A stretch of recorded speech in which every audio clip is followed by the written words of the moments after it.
And it gives me great, great pride to introduce to you my co-host, Mr. Alex Haley.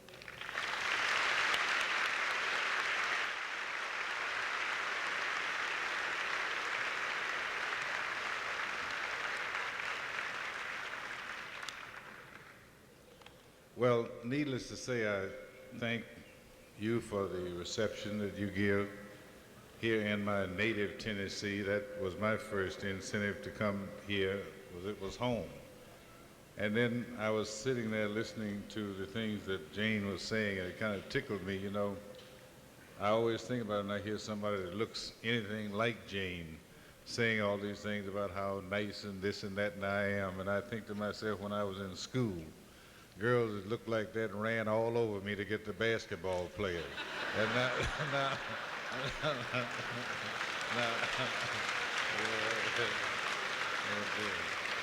yes, you did. I have a kind of historical orientation, and I tend to sit when I'm getting ready to speak somewhere, and I'll, look at the audience. I have this deep conviction that history is something very living, actually, not something old and dry as dust, and I'm very, very much aware of how much we every day are part of the continuum of history. I was kind of looking out at the audience here from left to right, people standing in the rear everywhere, every hue, color, ethnic group, religious group, and so forth, and I found myself kind of seeing an overlay of ships, because this is a country of immigrants, and everyone here, practically everyone here, ancestrally, would go back to somebody who came into this country at some time on one of those ships. In the case of the black Americans who happen to be the particular focus this particular evening, it was simply a case that they were the only unwilling immigrants, and the ships were of a somewhat different type. But fundamentally, you still speak of a nation of immigrants. And I've often thought that if I were the bitter enemy of a country like this one, which had made itself in a very short time into the foremost country in the world beyond question, the most diabolical, the most pernicious thing I could set out to try and do within that country would be to separate its different facets of people, to start them thinking about each other not as a collective group of Americans, but as this kind and that kind and the other, and set up this and that and the other kind of cliches so that whole groups of people would grow up and in many cases go to their graves thinking about other groups of people as some kind of usually negative, funny cliche rather than knowing anything really about those people. And it doesn't have to do with just that happening with black people being the recipients. Black people do the same thing in turn with others. Other groups do it cross with various others. We have this way of creating racial nicknames and refer to those groups of people as that nickname for the whole of our lives. And the loser, the greatest of all losers, is ourselves, in the sense that we missed out on so much. And secondly, the loser is the society of which we are part, which does not realize anything like the benefits it might from a much more cohesive group of Americans in action as well as in statement. In the case of the focus again of this evening, the African Americans, today, early this morning, I was telling a smaller group about something that I thought was kind of fitting. I would like to share with you a larger group. It had to do with roots, which is the thing that I'm mostly identified with. You know, after the book was written, which was an experience of its own, I began to have experiences I would never have dreamed. The first, of course, was the public response to the book. There was no way anybody ever could have thought that. And I remember another that came along, and I meant to tell that today, but I forgot to mention it, that after the film had been made, one day the producer, Stanley Margulies, gave me an address and said, you should run by there and hear this. And I was very, very busy, and I had, I don't know how many things to do, and I was really kind of irritated that he'd given me something else that he thought I should do. But I didn't want to hurt Stan's feelings, so somehow I was in the car and I got the note out and looked at it, and it was up on Sunset, and I drove up there. And it was almost as if it had been timed by the maker himself. I really didn't know what I was going, except that it had something to do with the film. But I'd seen things I never had seen with films before. I'd seen a film made, I'd seen editing, I'd seen all sorts of things. And I walked in this room, and the people recognized me, and they just sort of said, smiled and ushered me in. And then I walked in a place, and I looked at this high glass wall, and beyond that wall sat about 35 musicians, and up on the stand sat the conductor, or stood the conductor. And none of them knew I was there. I had just happened to walk in, but it was timed just about perfectly. As I walked in and stood there and recognized what they were, the conductor dropped his arm, and I heard for the first time swelling up around me the music of Roots. And I tell you the truth, I stood up there and tears just ran down my face, because somehow it had just never occurred to me. I knew about the writing because I wrote it. I knew the book was in print. I knew it was in film, but it had just never occurred to me that also there was music involved. And it was a very touching experience. But the thing I principally wanted to share with you had to do with the filming of it.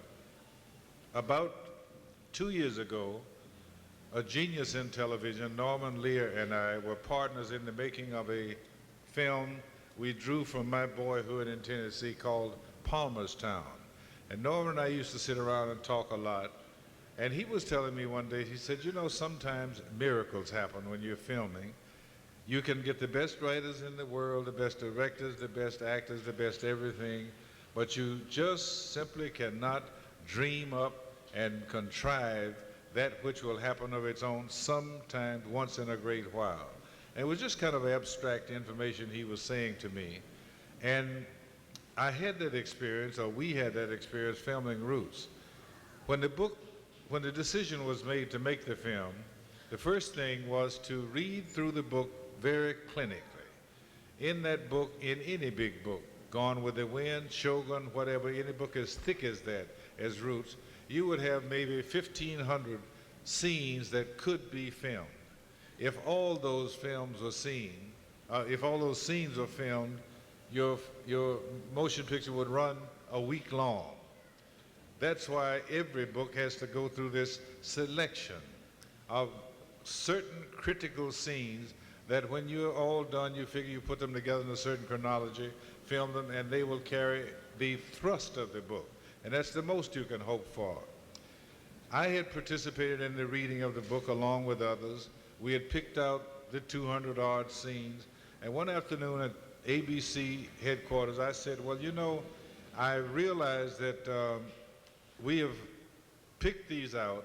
I would just like to ask as the writer that there be one scene we picked out that we would make certain that no other scene is any stronger than this one. And they said, what's that? And I told them, it is that scene because I think it has a lot to do with the African influence flowing into the American culture. And that was the scene where Kunta Kinte fought to keep his name. And they agreed, and then we duly set up to make it powerful. One of the ways we immediately reached for to make it powerful was we were filming it in 2-hour segments. Miniseries was going to be showing that, so we made it so this scene would end one of the 2-hour segments. And then another way you make a scene powerful is you make the dialogue as little as possible so that the action, the visual materials carry the drama before your eyes. And we had some of the best writers they ought to be had in television. And what they scripted was that Kunta Kinte, played incomparably, as you know, by LeVar Burton, would be there with his hands strung up on a pole. The overseer was Vic Lowndes, who tragically died recently in a helicopter accident. The old slave who had tutored Kunta, Fiddler by name, was played incomparably, as you know, by Lou Gossett. And the thing was set up that Kunta would be strung up like this. Vic would be there in his cloak, and Lou Gossett was sitting on the ground. And it was arranged that Kunta would be beaten because he had refused to say the name his master had said he should be called Toby. He'd always insisted his name was Kunta Kinte, and so the word had come down, break him, make him say what his name should be. And it was going to be set up that he would be beaten and beaten until finally he would weakly say Toby.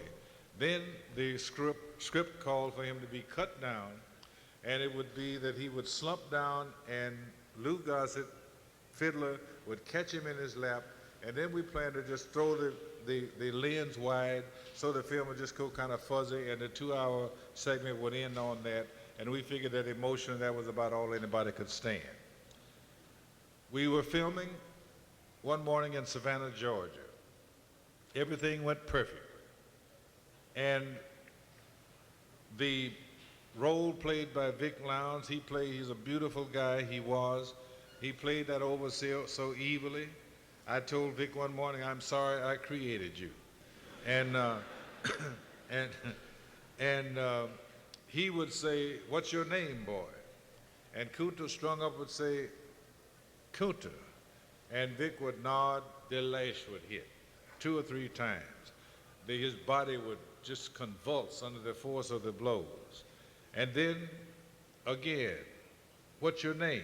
And again, Kunta, more blows. And it went on until it was perfectly apparent visually, he simply, physically, humanly could not survive anymore. And then weakly, LeVar said, Toby. And Vic turned triumphantly as the script called for and said, louder, let me hear it again, boy. And LeVar said, just a little bit more loudly, Toby, massa. And then triumphantly, Vic turned and said, cut him down. And that was supposed to be the last dialogue, according to the script. And he was to be cut down, slumped, and we would throw the thing wide.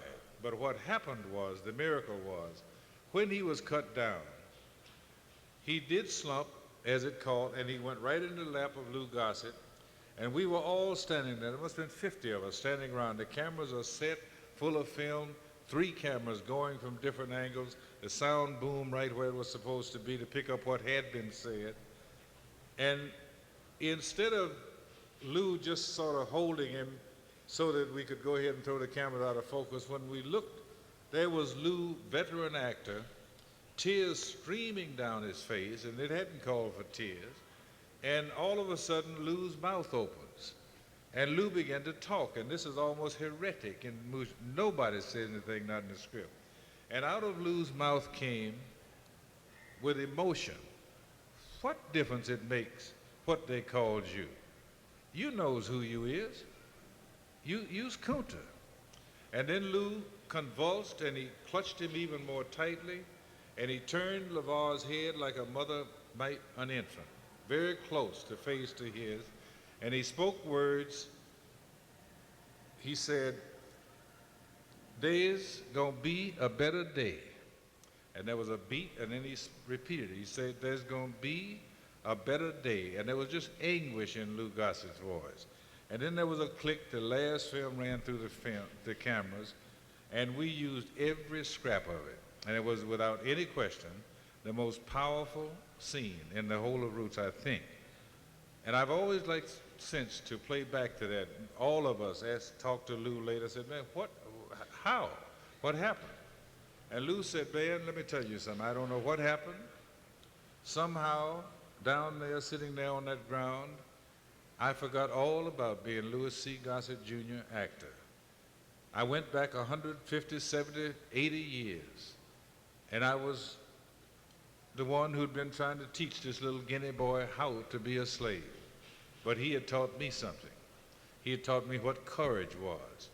And so Lou swore that the words he said, he had no idea he even said them. The first time he would really believe it was when he himself heard the soundtrack. They just came from somewhere. And I've always liked to feel that in some way from the source that such things come from, it was as if a symbol statement was being made, not to Kunta Kinte, certainly not to him alone, but to all of us.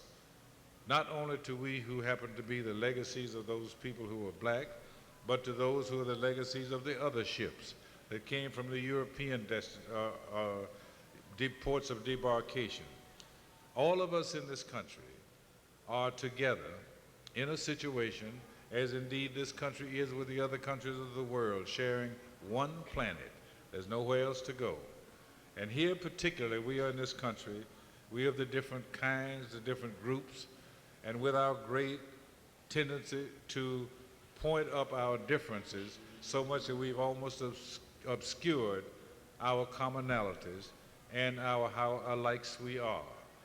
And I think that there's going to be a better day has now begun to take some shape as we look around us. This very World's Fair is as excellent a manifestation as I could point to of a better day with us today. The challenge is up to us to make it yet better in this country, which, for all its faults, still unquestionably is the greatest in the world. And I think we better get on with the show.